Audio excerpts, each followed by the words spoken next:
Hi, everyone. I want to welcome you to a new episode of the AM show. And today I have Zach, who was actually a contestant on NBC's Songland. I am so excited to have him here today. I don't want to butcher his last name, and so I want him to tell you exactly what his name is and all about his claim to fame with the TV show, but also his career after the show. So welcome to the AM show, Zach. Thanks so much. It's Sorgen, by the way, but it wouldn't have mattered if you butchered it. Well, the reason I wanted to have you on here is because the AM show, everyone thinks it's a morning show. And while it can be a morning show, it's actually for ambitious and motivated listeners and ambitious and motivated guests. So I knew that when you were on that show, you obviously had to go in there with some kind of, you have to be brave to go on those shows because you know that you're going to be exposed on national TV. And so I know that that takes a lot of ambition and motivation. Okay, there we go. There you go. Yeah, and so that's why I wanted to have you on the show. So I want you to tell everybody, what your career or what your life was like before you went onto the TV show Songland as a songwriter. So I've been songwriting since I was maybe 10. I started taking piano lessons, but I was a terrible piano student. I did not like practicing the classical stuff. And my mom was trying to crack the whip, but I was like, I just want to make my own songs.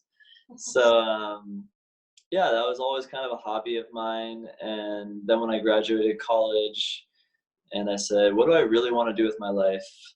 Songwriting was the first thing that came to mind. So I moved to LA. Luckily, my sister lived here, so I had a couch to crash on for a few months. But it was a lot about just kind of meeting people and realizing that I didn't only have to write songs by myself. I could really collaborate with other people. And then I kind of got in the whole world and in the industry, and there was a kind of a community and started learning about it that way. And after maybe 2 years, got my first placement with a DJ, and then started working with some other artists, and I have my band. So I've been working on the songwriting for a while, and it's just cool that the NBC Songland show is finally showing a light on what we do behind the scenes. Well, that's awesome. And so I want to dive a little bit deeper into what it is that you did in that phase before the TV show. So when you say that you were kind of out there networking and meeting up with other artists and other people in the business, what does that mean? Like, where would you go? What apps would you log into, or how did you know where you needed to be during the week? That's a good question. And there really should be an app for songwriters. That would be super cool. Unfortunately, I don't know of one. It's all kind of like word of mouth. I think LA is really the center of collaborative songwriting, especially for the pop music industry, for like commercial music, radio music. I know New York and Nashville, like Nashville is huge for country, and then New York there's a lot of cool artists, like indie artists, but it's a little bit less collaborative is my impression. So yeah, I mean, I was actually just at a party and I was talking to a guy and I told him I'm a songwriter, and he said, oh, like there's a guy over there who I just talked to half an hour ago who said he was a songwriter, and I was like, please introduce me. So, putting yourself out there in that way, not being shy, just saying, hey, this is what I want to do. If there's someone else that's doing what I want to do, I want to talk to them. And that was actually my first songwriting friend in LA. We stayed up that night until 4 a.m, jamming on something for Akon, and I just had a blast. And luckily for me, that guy was already pretty connected. He had a manager and some other friends, so he just set me up. I forget whether it was on text or on email, but with his other friends, and he said, hey, you guys should do a session.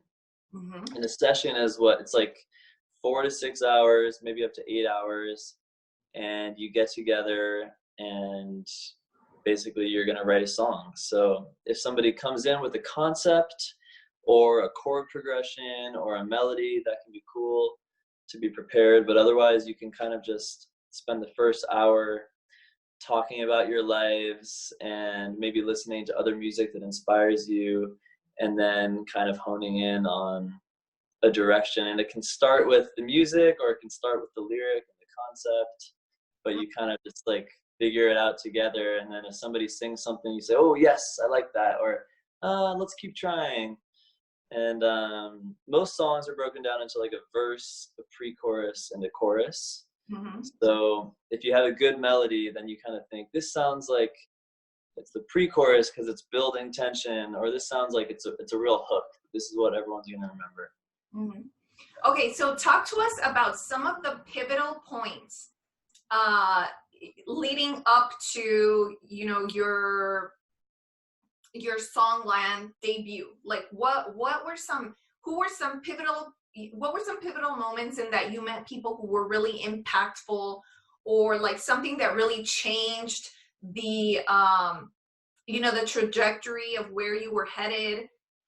You know, can you think of any? Yeah. So yeah, I guess meeting this first guy, whose name was Austin, he was a good friend. And then I would say what he taught me was that the importance of the title of a song. So sometimes just having like a really strong word, and that's your concept, and kind of like building the whole song around that. And then his old manager, Nick Jarjour, managed me for a while. And what he was telling me was that every song you write, it's like you're on a ladder and you're climbing up. And don't think of each song as the be all end all. Like, this is the final song you're going to write and it has to be perfect. Think of each song you write as another ring on the ladder so that you can write then a better song. So it's just practice and practice and practice.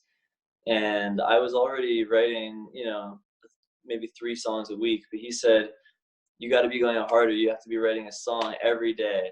And yeah, I think there's something, I used to only write songs when I felt really inspired. Yeah. And there is something magical in that too, because then it's really coming from a real place and it kind of just pours out of you and you're not thinking about it too much. But there is also something about developing your craft and working on it and showing up every day at 10 a.m. or noon or whatever it is and saying, I'm going to write a song today, start to finish, whether it's good or bad. I'm just going to keep cranking them out. And then every song you get better and you get more skilled at the process. Nice. So tell us one last like pivotal thing. Was there any like one big moment that happened before you went on to Songland? Yeah, just in my career. Uh-huh. So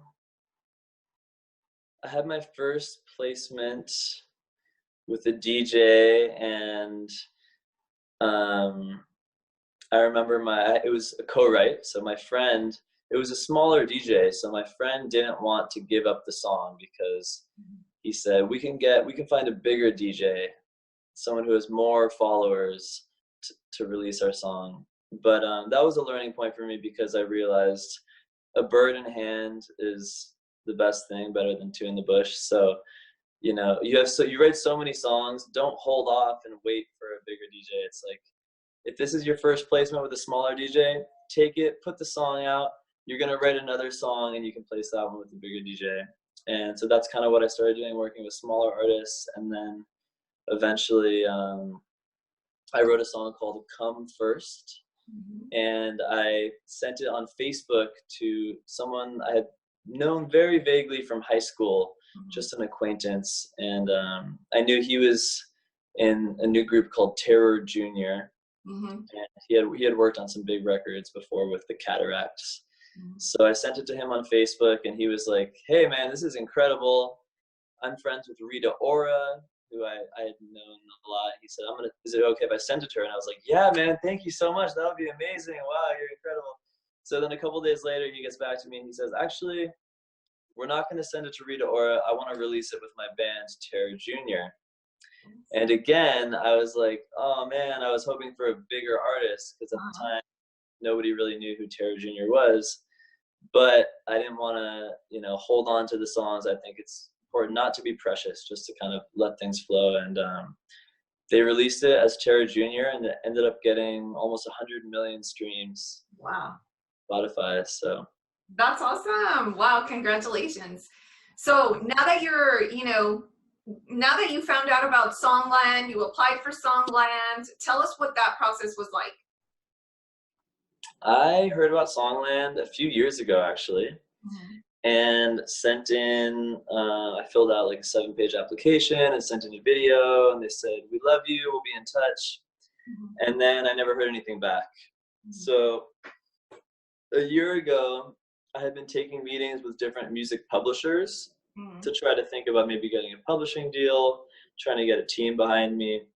And I made friends with one guy named John Chen at BMG. And he didn't offer me a deal, but we were just kind of friends. We kept in touch. I was sending him music. And so about a year ago, he said, "Hey, there's this show Songland happening. I think you'd be perfect for it. It's for unsigned writers." And I was like, "Oh, Songland, I already applied to those guys. Forget them. They're not serious." They're not so it was kind of on my list of things to do, but I was finishing songs and I was so busy. So by the time I finally sent them an email, they said, "Oh man, you missed the deadline. It was yesterday." Oh. No. But they said there was a trial round where the judges were going to meet Ryan Tedder, Esther Dean, and Shane McAnally. We're just going to kind of meet, get used to the format, and I could meet them and meet a few other songwriters. And I said, why not? So I did the trial round, and luckily for me, they loved my song so much, they told the producers that he has to be on the show. Awesome. Yeah. And so yeah, it was a long time coming, and then we filmed the pilot before the network had even picked it up, and it was just a blast. Everyone was really friendly. We all made great connections, and then so the song that was actually on Songland that you performed, was that the same song that you had done in the pre-trial or the trial? Yeah, exactly. It was? Oh, okay, so they had already. So then by the time it airs, I mean, they've already heard the song a couple times? Just that one time. Okay. Yeah. Okay. So you go on, you perform. Are you nervous? Are you happy, excited? What are you feeling in that moment? A little bit of all three of those emotions, yeah. I'm a little nervous. You know, there was lights and cameras and just a big production, and I was in wardrobe, and I mean, these are some of my idols, right. Legends in the music industry, great writers. So, and I felt like I had taken my song as far as I could take it, or where I thought it should be. So I was curious to hear their input, and definitely a little nervous, a little excited as well. Okay, so then what happens? So then you perform, and then what is the waiting period like? So on my episode, we did like 9 days of filming. And a lot of it wasn't used, like B-roll of just walking down the sidewalk and looking cool that like didn't end up in the show. But yeah, you perform your song, and then I guess they kind of discuss internally, and they pick who's going to be your mentor. Yeah. And then I was paired with Ryan, which was awesome, and I got to have a studio session with him. And at that time, I was even more nervous then, because it was one-on-one with Ryan Tedder, and I don't know, I was just like wanted to be friends with him and was super nervous. But yeah, I was like I said, I had taken the song as far as I thought it should go, so I was just curious about what he thought it should be, and I was very open to like anything he wanted to try. I said, take out the chorus, take out this, add a post-chorus, try doing a vocal chop, a sample thing, like whatever you want to do. The song is kind of in your hands now. And then afterwards, it was just very interesting, because in some ways I think he made it better, and in some ways it was like a little watered down from my original version. But of course, we were specifically revising the song for Charlie Puth. Right. So it's like, it's one thing to have a good song, but it really needs to be a good song for whichever artist is going to be singing it. Makes sense. Uh-huh. Yeah, so when he revised it, I thought it was better for Charlie Puth. Mm-hmm. But then a couple weeks before my episode, I found out Charlie Puth wasn't going to put it out. So that's kind of when I said, well, I'm going to put out my original, because that was the one that really came from my heart. Uh-huh. And so, yeah, so I saw, you know, and it's on YouTube too, for everybody that's wondering what the original sounds like. It's out there on YouTube if you just Google Songland and Zach, and it'll show you, you know, that he's the winner. And so, yeah, so Charlie did not release it then. Yeah, he was the only artist that didn't put out the song. And I think it's because, and I don't exactly know, but I think it's because we filmed the pilot, which was like already over a year ago now. Mm-hmm. And he didn't put out music for a long time. So by the time the episode finally came out a year later, he was excited about it originally, but now by the time it finally came out, he already had some other songs. I knew his new single, Mother, is pretty cool. Mm-hmm. So then what happens with that music? Like well, I put it out under my own name. Mm-hmm. But I mean, the song that you created for him, nothing happens. It just stays in music, virtual music land, I guess. Yeah. Okay. Along with the other 600 songs just sitting on my computer that nobody's heard. So do you copyright? I mean, now I want to move into legal. You know, what happens legally speaking with all of this content that you make?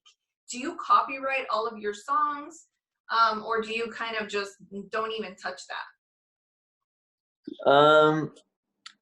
I do need to. I should definitely do a little bit more of that. Uh-huh. But I think until a song is like, as soon as a song is released into the world mm-hmm. with an artist, then I register it on ASCAP. Okay. There's also a few other companies, BMI, CSEC. These are called PROs, Performance Rights Organizations, and they collect, if your song gets played on the radio, they kind of collect that money and give it back to you. Uh-huh. I register the songs there, and there's also another company called Sound Exchange, mm-hmm. which is on the master side if you did the production, or if you're singing on the song, if you're the artist, then that's another collection agency. So you kind of just want to make sure you're getting the back end, and it's this weird thing where you never know how many streams or how many plays and how much exactly that equates. So I kind of get like a random check every couple months, and I'm like, oh, cool. And so what after the show, what has life been like? I mean, do you feel like you've made more connections? Have people been finding out about you more so and asking you for music? Tell us how it's changed. You know, I'd say for like about a month after my episode aired, it was really cool. I was getting a lot of I got a lot of new Instagram followers, and I was posting about the show. So people that were fans of the show were very actively engaged there. And I still have, and some of those people are still in touch. Mm-hmm. And I think since I put out the song as my own song with my own voice, I think people are waiting for new music, which I'm also excited about. I'm just trying to figure out which song I want to put out next, because I do, like I said, I have like 600 in my library. So, you know, as a songwriter, what I love is one day I can write a hip hop song, and one day I can write a country song. And then it's just a matter of, with my management team, trying to find the right home, the right artist for it. Mm-hmm. But as an artist yourself, you want to be a lot more specific. You kind of don't want to do, like the one Bad Habit, the one I put out is kind of funky and a little bossa nova and poppy. So I don't want to do one that's like a hip hop song next and then a country song, because there's no identity there. Right. So it's like, I'm still trying to figure out exactly who I am and what I want to represent in the world as an artist. So And then I've also just been really busy with getting set up with all these sessions, writing songs for other artists. So, but yeah, I think I know what my next single is going to be. It's called Dreamland. And it's a similar kind of Hall & Oates, a little bit like Empire of the Sun, kind of like funky, groovy, disco vibe. So. So what has been like the one song that you've written that has had like the most success, you know, by definition, according to you, like either because an artist picked it up or because it's just one that you're really proud of? Well, number-wise, that Come First record by Terror Jr. did really well. That was a few years ago. Recently, I did 2 songs with Pretty Much, which it's a boy band, and they're so cool. They're all like 19, and they just dance on stage, and the girls, you can hear them like screaming from 5 miles away. So that was cool to like be a writer on those. And it was funny because I remember like putting aside some of my own songs that I wanted to send to them in case they would maybe cut it. But I kind of realized in that moment, when I got put in the room with them, it's just so much better to write songs all together because, first of all, they're very talented. And so the way your kind of talents combine is they're going to be more attached to the song if they have a part in writing it than if you just, some random person sends them a song. So it was cool that I got to luckily be in the room with them and writing. And I had another artist by the name of Kalechi, who just put out his first 2 singles. The first one, Forever Tonight, is doing pretty well. And he's like a big proponent of the LGBT community. So it's kind of cool to see a community and kind of movement behind the music as well. That's awesome. So, what advice would you have for aspiring songwriters who are in the same boat that you were in when you first moved to LA? I think enjoy the process and continue to enjoy the process. Because at first it was really fun, and then when I started thinking too much about the business side of things and like whether my songs were actually going to get out into the world and make me money, then it started becoming less enjoyable. And then that's when I was like, okay, the business will come. You just really need to enjoy your daily life, and if this is what you really want to do, just keep doing it and collaborate with a bunch of different, like as many people as you can, because everyone's going to offer a different perspective, and that's how you learn what you like and what you don't like. And until you do that, you kind of only have your own voice. And I think, I mean, in my mind, I mean, there's great music that's very niche, like Bjork or Radiohead or something, and I love those guys, but it has a very specific audience. So if you're an artist, then just follow that path. But if you want to write songs that speak to the masses, like if you're going for a top 40 approach, then it's about finding how your story, your real story that you've lived through, connects with the world, I guess. Yeah. So do you ever feel like, because you mentioned artistry, so, you know, I always wonder as a songwriter, when somebody performs your song, I imagine that there's a feeling of excitement, but is there also a little piece of you that's like, man, that's like my song? Like, do people know that I wrote it? Like, I wrote it for them, or I wrote it and they picked it up. It's like mine. It's my art, my work. Yeah. I think both, but mainly the excitement. Okay. And also the attachment. You're like, I'm excited because I wrote that. It's my work. And you know, obviously you have to choose if you give a song to someone else. So yeah, I think it's usually you're usually giving it to someone that has more exposure and can get it out there. So it's a good thing. So what's the most challenging aspect of being a songwriter in terms of dealing with these other companies that maybe we still don't know a lot about? So, you know, through the show Songland, we've gotten to see that now there's a behind the scenes. There's songwriters who provide these songs if the artist doesn't write the song themselves. Hey, Marcella. Yeah? Actually starting a songwriting session right now. What's up, man? Hey, Zach. Hey, Zach. Nice to meet you. It's first-hand experience of All right. Yeah, hello. Nice to meet you. So I'm sorry to cut this short. That's okay. If you just want to tell everybody, I don't know, give them some last words. Where can they follow you? Where can they learn more about songwriting? Tell them your social media handles. Yeah, my band is called Wake the Wild, and we're going to put out a song a month, so I'm really excited for that. It's just Wake the Wild. I'm on Instagram, Zach Sorgen, ZACHSORGEN, and also we're on Spotify, Apple Music, all those things. Awesome. All right, Zach, well, thanks so much for being on the show, and have a good writing session. Hey, thank you so much. Really nice talking with you. You too. Bye. Have a good one.